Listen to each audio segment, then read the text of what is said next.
Guys, তো এখন বিষ্ণুপুর চাপাতির বাগান দেখো আপনারা। তো এখানে ঘুরতে এসেছিলাম, চাপাতির বাগান এখানে ঘুরতে এসেছিলাম।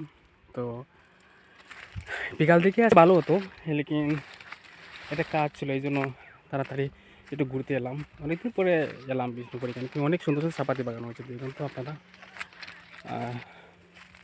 যেহেতু দেখুন তো আপনারা, অনেক সুন্দর হয়েছে, দেখতে ভালোই লাগছে। দেখুন আপনারা সবাই।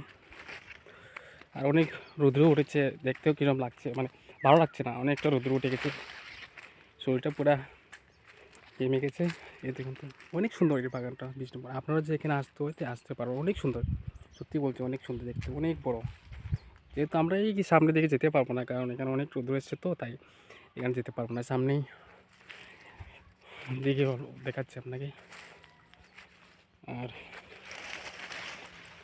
দেখুন তো।